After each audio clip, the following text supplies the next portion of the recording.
Here at the Life Live Better podcast, we are true believers in the quality of Anchor by Spotify. We have been using Anchor since we first started our podcast, and now that we're halfway through our second season, we cannot imagine recording this podcast without it. Anchor has tools that allow you to record and then edit your podcast right from your computer or even your phone. When hosting on Anchor, you can distribute your podcast on all the listening platforms, like even Spotify and Apple. It's everything you need to make your podcast, and you can find it all in one place. But best of all, and oh so necessary when you're first starting out, it is completely free. So give it a try. Go download the Anchor app or go to anchor.fm right now and get started.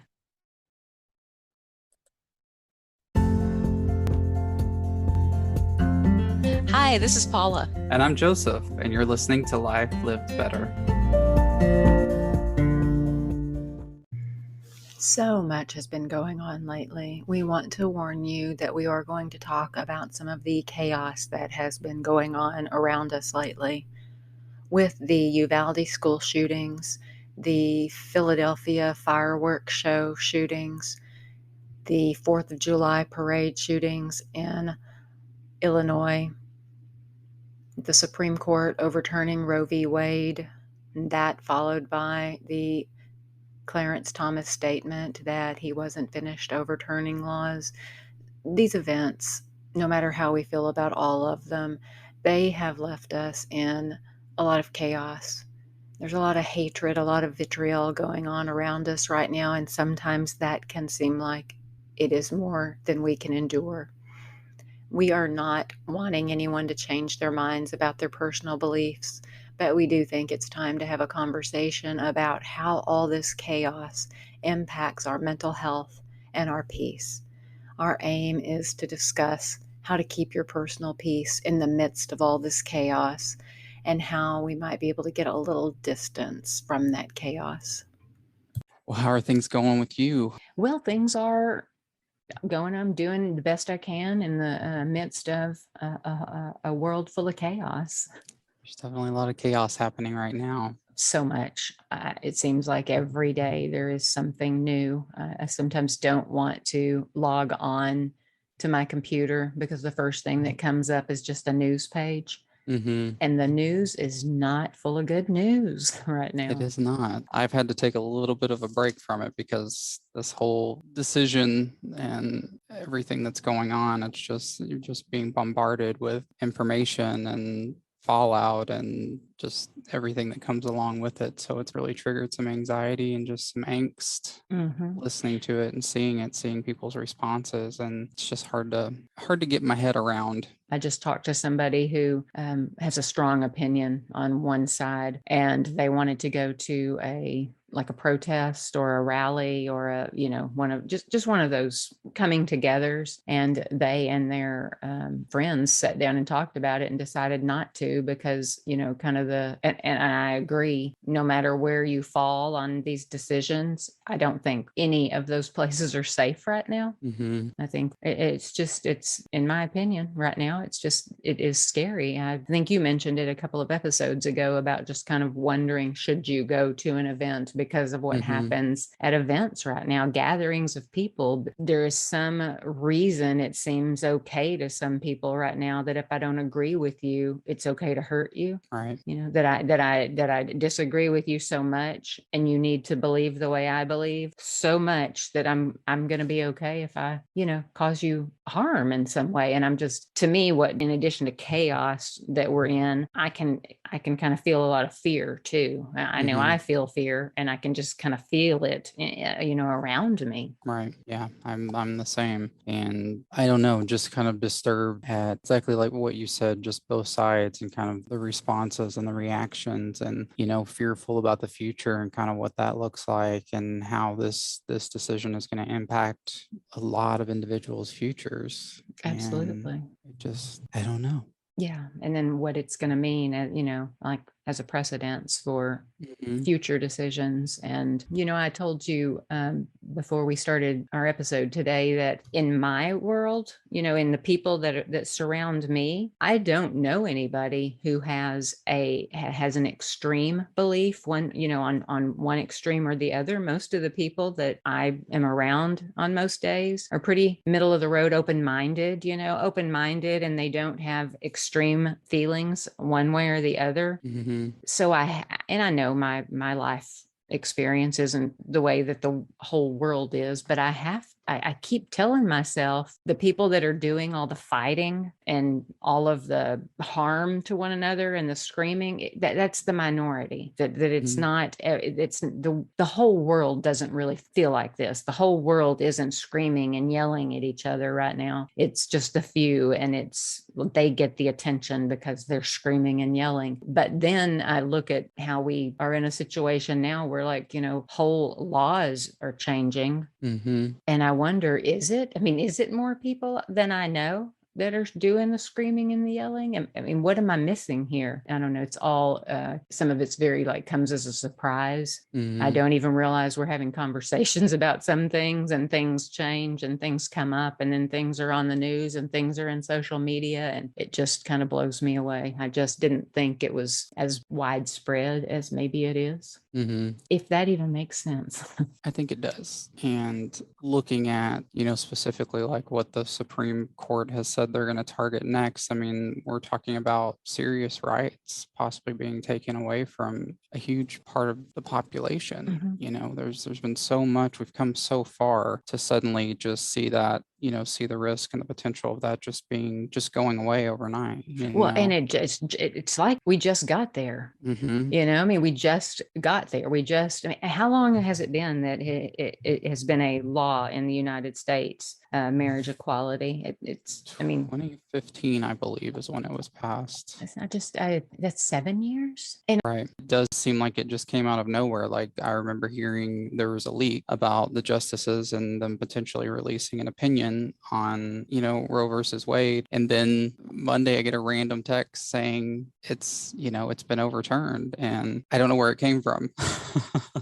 And then start looking into it and reading into specific things that they're going to target next. It's just I don't understand where it's coming from. I don't understand it. that quote or warning or whatever that Justice Thomas put out is scary to me. I mean, it Hmm. sounded like he was saying, and I'm coming for everybody. He listed three cases: Griswold, Lawrence, and Oberfell. And those are basically, rights to access to contraceptives, same sex relationships, and same sex marriage. Access to contraceptives, but Hmm. we've just overturned Roe v. Wade. Hmm.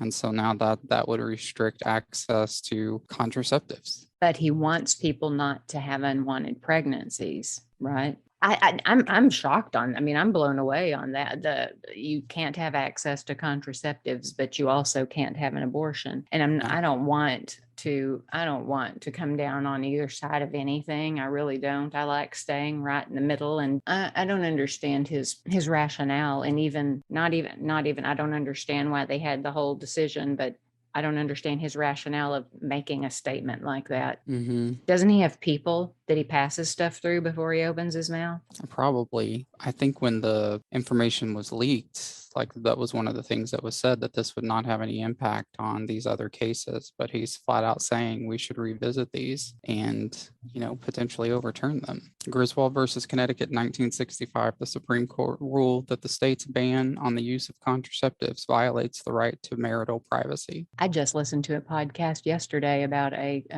criminal case in Texas that was and it has been in our lifetime, that it was illegal to engage in sex with someone of the same sex. And I was blown away that someone went to prison for. They ended up getting out because it went all the way to the Supreme Court.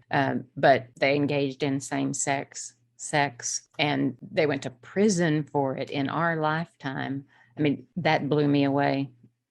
I thought, I'm not really, really. I mean, in Texas, why didn't we hear more about this? But that's the reason that law was abolished in Texas, is because of that case. And I mean, that's what he's talking about. Mhm. That's what he's talking about. I hope that I'm correct in what I'm saying about this access to contraceptives. That was my interpretation. Yeah, it says it right here. It says the cases he cited, the Griswold versus Connecticut, where the state said that married couples have a right to obtain contraceptive. Married couples. Right. And So then the unmarried. Lawrence v. Texas, where the right to engage in private sexual acts. Yes, that was the case. That was the case I was talking about. Mhm. That I just listened to a podcast about the criminal case where the man did go to prison. He went to prison because someone came to serve a warrant for something, like they just to come look through his house for something else. And they came in and he was engaged in a sexual act with someone of the same sex, and they arrested him for that. And Wow. that was not that long ago. I don't understand. I don't Yeah. understand it just, none of it makes sense to me right now. And I don't understand I don't know, I look at him and I just think the people on the Supreme Court, just their makeup, I don't know that they represent the whole of our country. Mhm. I don't know if a lot of politicians really represent the whole of our country. It is hard to get my head around. I'll say it again.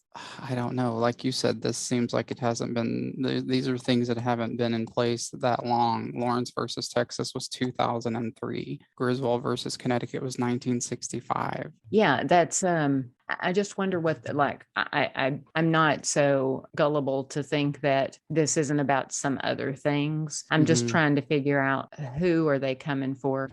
Like, what group of people does somebody have it out for?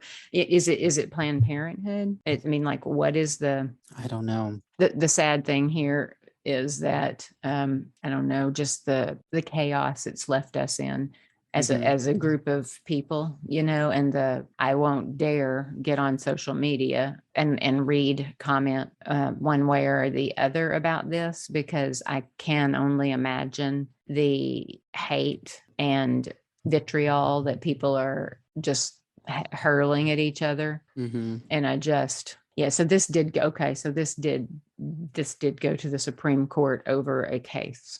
It was a case in Mississippi. Oh, okay. So it Okay. was a case triggered Mhm. by a case. Mhm. Okay. Why I didn't know that? Because it all came so quickly. Truth is, none of these laws impact me personally. I Mhm. mean, none of them that he's talking about, and none of them that have occurred. They don't impact me personally. Mhm. But the chaos that is going on around me impacts me. Mhm. And the fact that I love people who it impacts, I don't know. I just, what I get scared about, well, number one, I get scared about people being violent. And, we're only 2 weeks away from a school shooting, I mean, 2 weeks, a couple of weeks away from that just happening. And, let's not forget about that, because this new thing is here. Everything is so violent and chaotic and hateful right now. I get worried about being places. Right. I get worried about that. And then I worry about, like, if this can happen kind of all of a sudden, and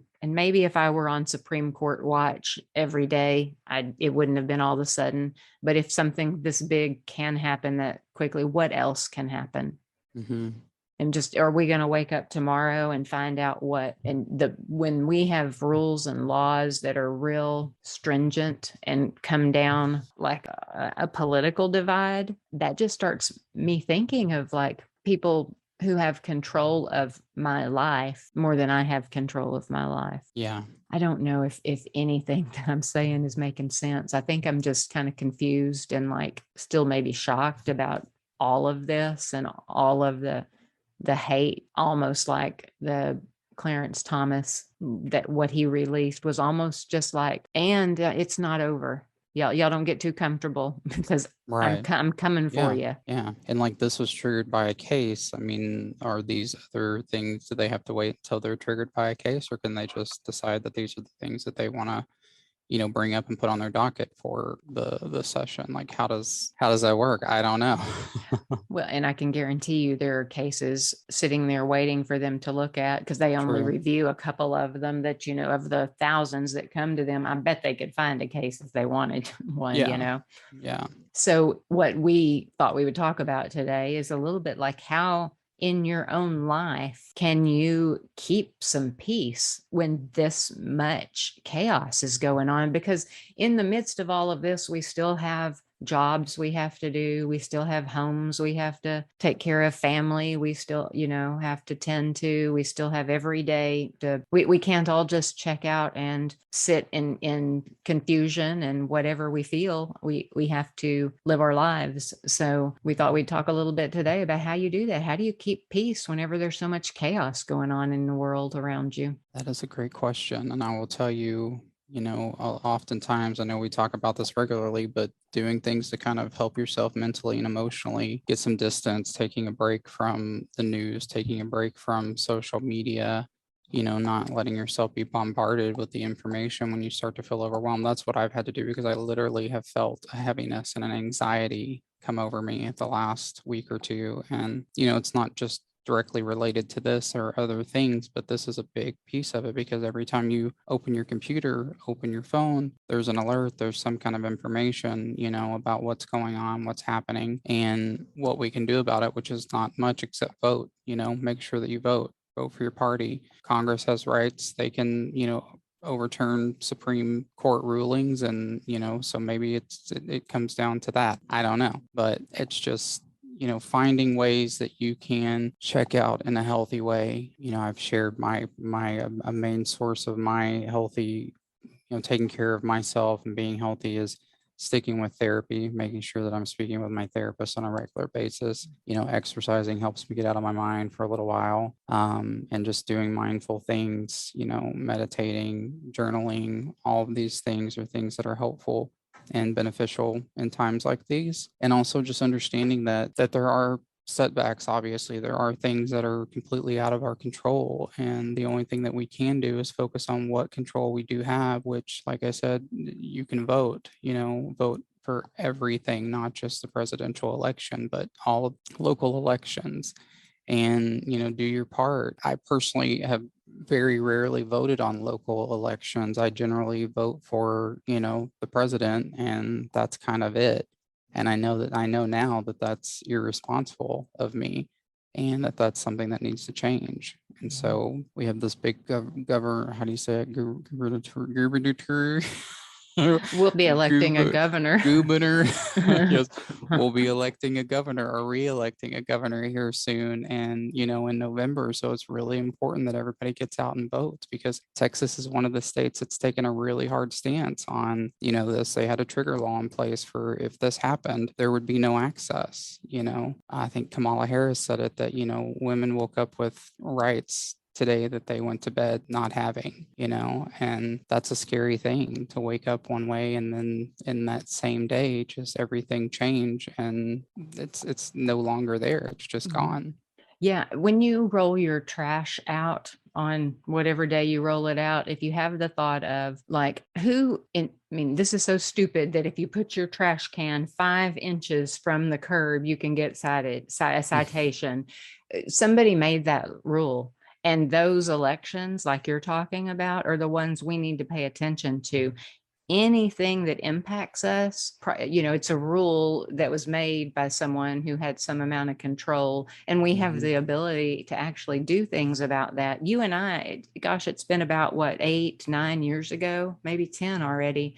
Went to Washington, D.C., and we did some advocacy for addiction, and getting funding for addiction treatment federally. And I've even gone in Texas and here locally to do that. Well, you can do that with anything. And, no matter what side of any of these issues you come down on, the people who are in office were put there to represent us.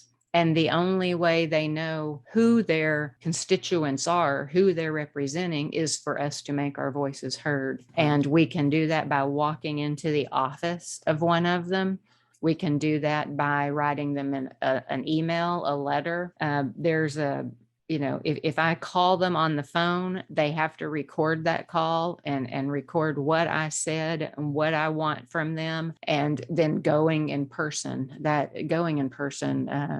when one person goes, you represent 100 other people who don't go, and say to them what, and every time you write a letter, you're representing others, and we have to do that. It was because of that a number of times in the addiction treatment world that some laws and some funding and some other things occurred. It was because of people opening their mouths, because one of the things you and I experienced when we were in Washington, D.C. is, we walked in and we were right behind another group that was there doing the same thing, advocating for whatever their issue was. And we had our 15 or 20 minutes. And as we were walking out, another group was going in. So people do it all day long. And what's in a person's ear, that's what they see as kind of the man on the street feels this way. Right. And we really have to, about everything that's important to us. I have to remind myself, in order to stay sane in the midst of a lot of chaotic feelings I have, and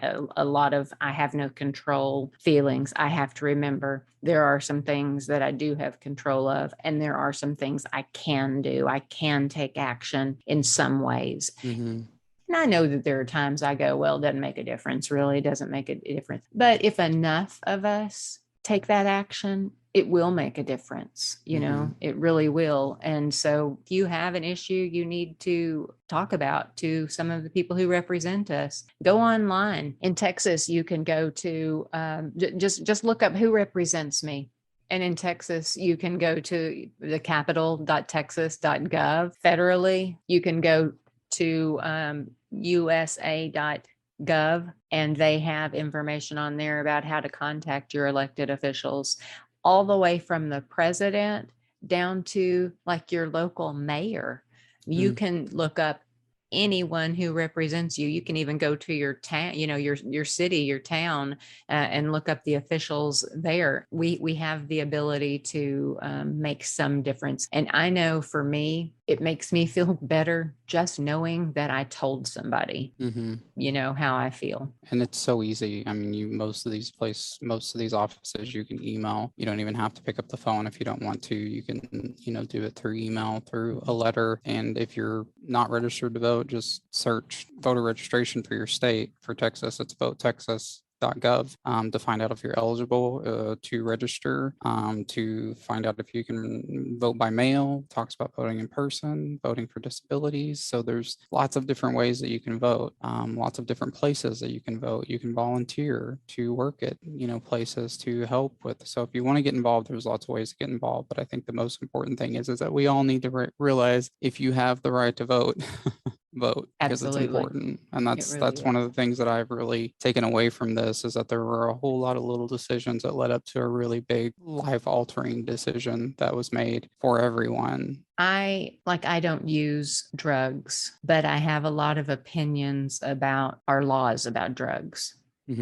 So you don't have to be directly impacted by an issue to have an opinion about that issue. My personal opinion is you search your soul and kind of find out what it is you believe about the big things in life, and advocate for those big things. Find out what some of the laws are around you, and, advocate for those big things. If there's a reason for the way things are, there's a reason for every rule we have. And it usually comes down to somebody sitting in an office somewhere, a political office somewhere. Right. And we talked about how to kind of keep your own peace in the midst of chaos. And one thing for me is I think it's important that I keep my faith in human beings, that I try not to think we've just kind of gone off the rails. And I try to remember to love other people and have empathy for other people, even when I disagree with them. I mean, I want to hang on to my compassion, my empathy, my ability to forgive, so I can hang on to my peace. And I try to focus on the people that are in my circle whenever I get too caught up in the chaos of the world news or what's going on kind of outside of me, because the people in my circle really are the ones that on a day-to-day basis make the most difference for me. Mm-hmm. And I go outside, I escape by just going outside sometimes. We've talked before about the things we've talked about therapy. Also just the meditation and breathing exercise, some kind of movement of some kind. And then I also practice thought stopping. I have to remember I have the ability to choose how I feel. And I know that's hard to remember and to even believe in times that are real difficult, but I do have the ability to choose how I feel and what I think about. If I am thinking and rehashing and going over and over and over in my mind about things that hurt, I can stop that. I can stop thinking it and stop rethinking it. And if you stop it and replace it with more positive thoughts, it's interesting the way the brain works. You actually will that more positive thought will kind of become your brain's default. You can kind of reprogram it. And those are things I have to remember, just that I am resilient and I have the ability to bounce back. I have the ability not to let things, no matter how difficult they are, dictate my emotions or my behavior every day. Mm-hmm. Yeah, I agree with that. It's very difficult to do, but I definitely think it's a practice and something that can be done. I agree. I did find, since I said resiliency, I wanted to at least say, kind of define what that means. And that's just resiliency is just the ability to recover quickly from difficult things. Objects are resilient if after they're moved, they can spring back into shape, like a rubber band. It's resilient because even when you pull it, it goes back to its original shape. And that's what resiliency is. And I found a great resource. The Greater Good Science Center at UC Berkeley has a fantastic amount of information on building resilience. And I think it's something we all could use just a little more of, is just being more resilient and just more. Well, I think we also could all use a little dose of being more compassionate and empathetic, but it's probably another episode. But so life is chaotic and there's a lot going on in our world today. We'll do an episode in the future on building resiliency. But today, I think maybe we just need to remember to take care of ourselves, maybe have a little compassion and empathy for people that we don't understand, and to try to love one another. My therapist always ends our sessions with, don't forget to be kind to yourself. Try to remember in those moments where I'm cycling through the thinking or stuck in, that spiral, is that I need to be kind to myself. Also need to be kind to others. I have a plaque in my office that says, be a good human. Try to live by that. I truly, if I were to tell anybody that was kind of living in a real hard-nosed, black and white, my way is the right way kind of thinking, my message always is, put yourself in another person's shoes for a minute. We always say, I would never do XYZ, but you really don't know what you would do if you didn't have what you had. It's something to say, like, I would never stand on a street corner and beg someone for money, but that's because you're saying that in the comfort of your home while you're eating a hot meal. And we just never know what we would do. And so if we could just kind of step back a minute from things and just maybe view things from another person's perspective once in a while, it might help. Agreed. Please be sure to register to vote. Get out there, vote. It's important. Advocate. And as always, don't forget that knowledge leads to a life lived better.